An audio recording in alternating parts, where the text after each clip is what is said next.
84 लाख योनियों में 4 प्रकार के जीव जल, पृथ्वी और आकाश में रहते हैं। उन सब से भरे हुए इस सारे जगत को श्री सीताराममय जानकर मैं दोनों हाथ जोड़कर प्रणाम करता हूँ। मुझको अपना दास जानकर कृपा की खान आप सब लोग मिलकर छल छोड़कर कृपा कीजिए। मुझे अपने बुद्धि बल का भरोसा नहीं है, इसीलिए मैं सबसे विनती करता हूँ। मैं श्री रघुनाथ जी के गुणों का वर्णन करना चाहता हूँ, परंतु मेरी बुद्धि छोटी है और श्री राम जी का चरित्र अथाह है। इसके लिए मुझे उपाय का एक भी अंग अर्थात कुछ भी उपाय नहीं सूझता। मेरे मन और बुद्धि कंगाल है, किंतु मनोरथ राजा है। मेरी बुद्धि तो अत्यंत नीची है और चाह बड़ी ऊंची है। चाह तो अमृत पाने की है, पर जगत में जुड़ती छाछ भी नहीं। सज्जन मेरी ढिठाई को क्षमा करेंगे और मेरे वाल वचनों को मन लगाकर सुनेंगे। जैसे बालक जब तोतले वचन बोलता है तो उसके माता पिता उन्हें प्रसन्न मन से सुनते हैं, किंतु क्रूर, कुटिल और बुरे विचार वाले लोग जो दूसरों के दोषों का ही भूषण रूप से धारण किए रहते हैं, हंसेंगे। रसीली हो या अत्यंत फीकी, अपनी कविता किसे अच्छी नहीं लगती, किंतु जो दूसरों की रचना को सुनकर हर्षित होते हैं, ऐसे उत्तम पुरुष जगत में बहुत नहीं हैं। हे भाई, जगत में तालाबों और नदियों के समान मनुष्य ही अधिक है, जो जल पाकर अपना ही बाढ़ से बढ़ते हैं। समुद्र सा तो कोई एक विरला ही सज्जन होता है, जो चंद्रमा को पूर्ण देखकर उमड़ पड़ता है। मेरा भाग्य छोटा है और इच्छा बहुत बड़ी है, परंतु मुझे एक विश्वास है कि इसे सुनकर सज्जन सभी सुख पावेंगे और दुष्ट हंसी उड़ावेंगे, किंतु दुष्टों के हंसने से मेरा हित ही होगा। मधुर कंठ वाली कोयल को कौवे तो कठोर ही कहा करते हैं। जैसे बगुले हंस को और मेंढक पपीहे को हंसते हैं, वैसे ही मलिन मन वाले दुष्ट निर्मल वाणी को हंसते हैं।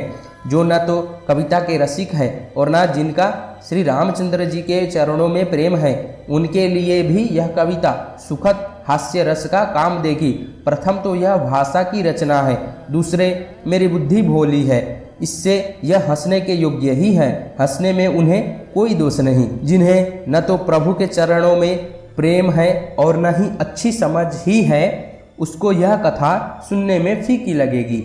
जिनकी श्री हरि और श्री हर के चरणों में प्रीति है और जिनकी बुद्धि कुतर्क करने वाली नहीं है, जो श्री हरि हर में भेद की या ऊंच नीच की कल्पना नहीं करते, उन्हें श्री रघुनाथ जी की यह कथा मीठी लगेगी।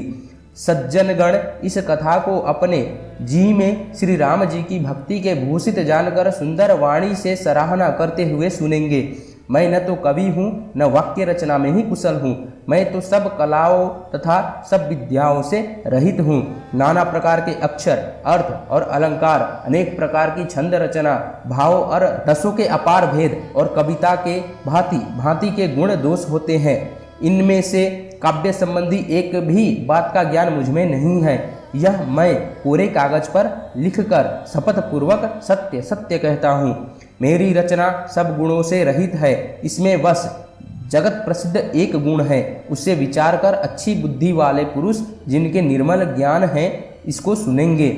इसमें श्री रघुनाथ जी का उदार नाम है, जो अत्यंत पवित्र है, वेद पुराणों का सार है, कल्याण भवन है और अमंगलों को हरने वाला है, जिसे पार्वती जी सहित भगवान शिव जी सदा जपा करते हैं।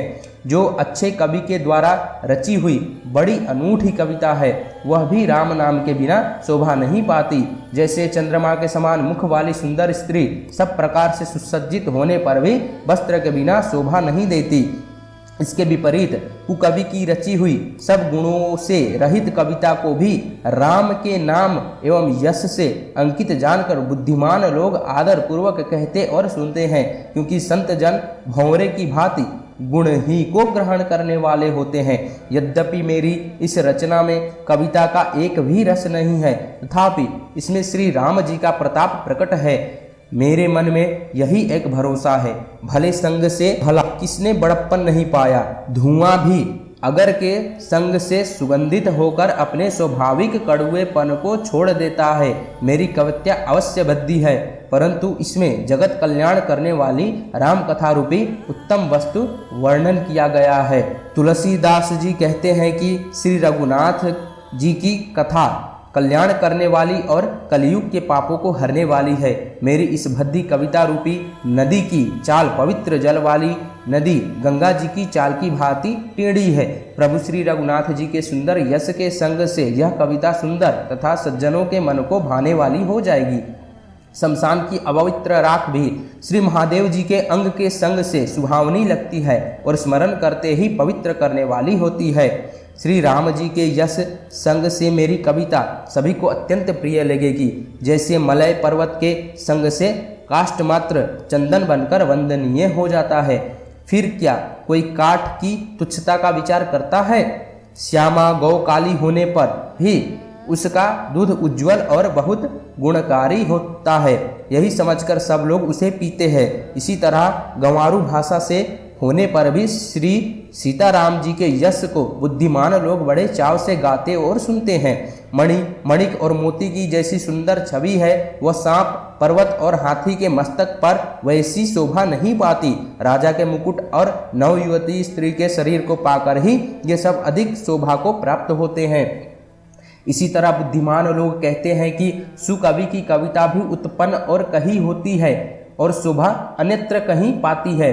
कवि की स्मरण करते ही उसकी भक्ति के कारण सरस्वती जी ब्रह्मलोक को छोड़कर दौड़ी आती है।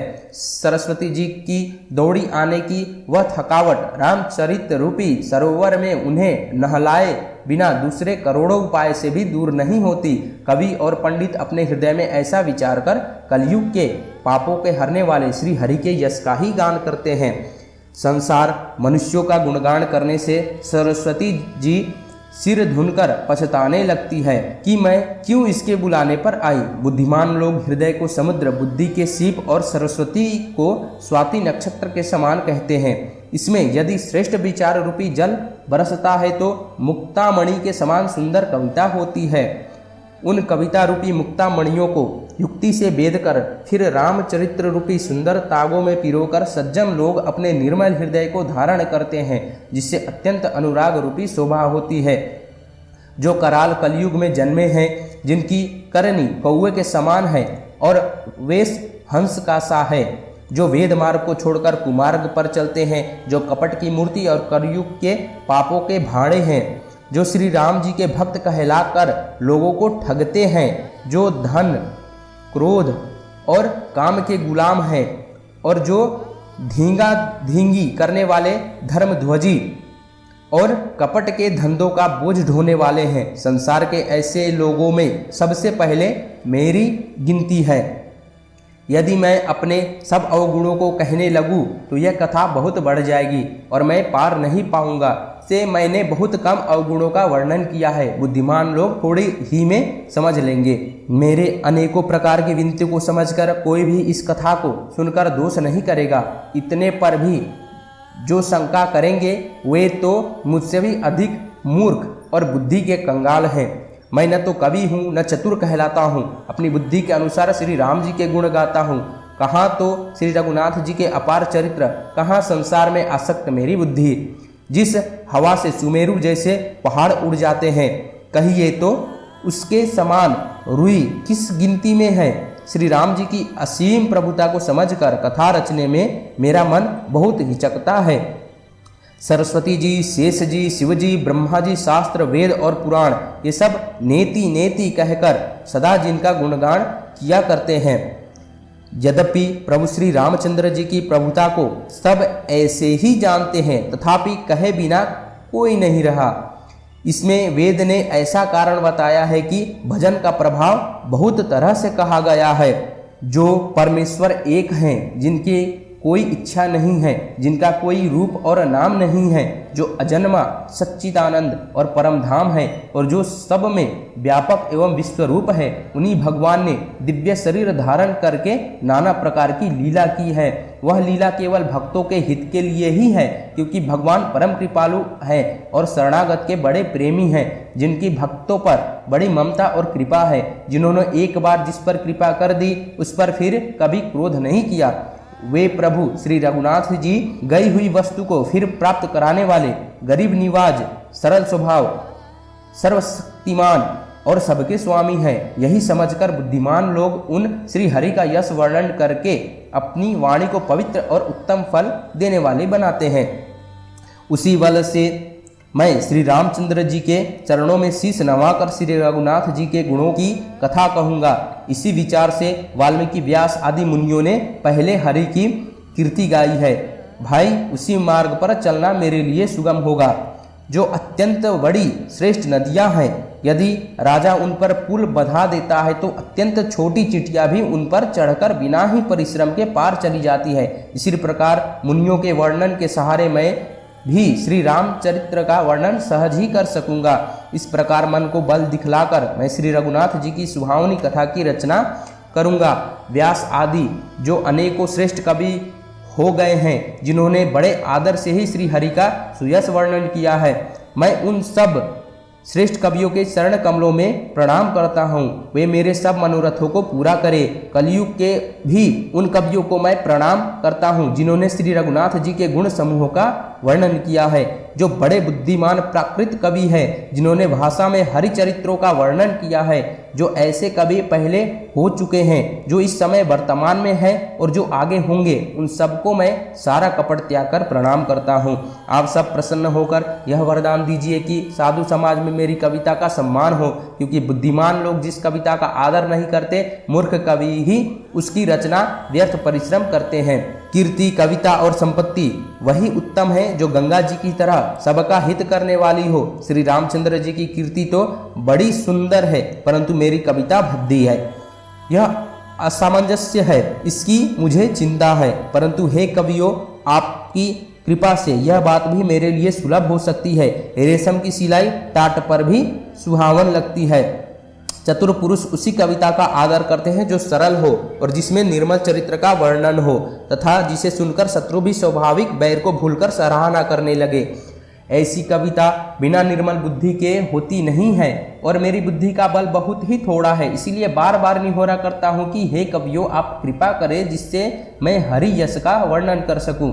कवि और पंडितगण, आप जो रामचरित्र रूपी मान सरोवर के सुंदर हंस है, मुझ बालक की विनती सुनकर और सुंदर रुचि देखकर मुझ पर कृपा करें। मैं उन वाल्मीकि मुनि के चरण कमलों की वंदना करता हूँ, जिन्होंने रामायण की रचना की है, जो खर सहित होने पर भी खर से विपरीत बड़ी कोमल और सुंदर है, जो दूषण सहित होने पर भी दूषण अर्थात दोष से रहित है। मैं चारों वेदों की वंदना करता हूँ, जो संसार समुद्र के पार होने के लिए जहाज के समान है, तथा जिन्हें श्री रघुनाथ जी का निर्मल यश वर्णन करते स्वप्न में भी खेद नहीं होता। मैं ब्रह्मा जी के चरण रज की वंदना करता हूँ, जिन्होंने भवसागर बनाया है, जहाँ से एक ओर संत रूपी अमृत, चंद्रमा और कामधेनु निकलते हैं और दूसरी ओर दुष्ट मनुष्य रूपी विष और मदिरा उत्पन्न हुए। देवता, ब्राह्मण, पंडित, ग्रह, इन सबके चरणों की वंदना करके हाथ जोड़कर कहता हूँ कि आप प्रसन्न होकर मेरे सारे सुंदर मनोरथ को पूरा करें। फिर मैं सरस्वती जी और देव नदी गंगा जी की वंदना करता हूँ। दोनों पवित्र और मनोहर चरित्र वाली है। एक स्नान करने से और जल पीने से पापों को हरती है, और दूसरी गुण और यश कहने से और सुनने से अज्ञान का नाश कर देती है। श्री महेश और पार्वती को मैं प्रणाम करता हूँ, जो मेरे गुरु और माता पिता है, जो दीनबंधु और नित्य दान करने वाले हैं, जो सीतापति श्री रामचंद्र जी के सेवक, स्वामी और सखा है, तथा मुझ तुलसीदास का सब प्रकार से कपट रहित हित करने वाले हैं। जिन शिव पार्वती ने कलयुग को देखकर जगत के हित के लिए साबर मंत्र समूह की रचना की, जिन मंत्रों के अक्षर बेमेल हैं, जिनका ना कोई ठीक अर्थ होता है और न जप ही होता है, तथापि श्री शिव जी के प्रताप से जिनका प्रभाव प्रत्यक्ष है, वे उमापति शिव जी मुझ पर प्रसन्न होकर श्री राम जी की इस कथा को आनंद और मंगल की मूल बनाएंगे। इस प्रकार पार्वती जी और शिव जी दोनों का स्मरण करके और उनका प्रसाद पाकर मैं चाव भरे चित्त से श्री रामचरित्र का वर्णन करता हूँ। मेरी कविता श्री शिव जी की कृपा से ऐसी सुशोभित होगी, जैसे तारागणों के सहित चंद्रमा के साथ रात्रि शोभित होते हैं। जो इस कथा को प्रेम सहित एवं सावधानी के साथ समझ बूझकर कहे सुनेंगे, वे कलयुग के पापों से रहित और सुंदर कल्याण के भागी होकर श्री रामचंद्र जी के चरणों के प्रेमी बन जाएंगे। यदि मुझ पर श्री शिव जी और पार्वती जी की स्वप्न में भी सचमुच प्रसन्नता हो, तो मैंने इस भाषा कविता का जो प्रभाव कहा है वह सच हो।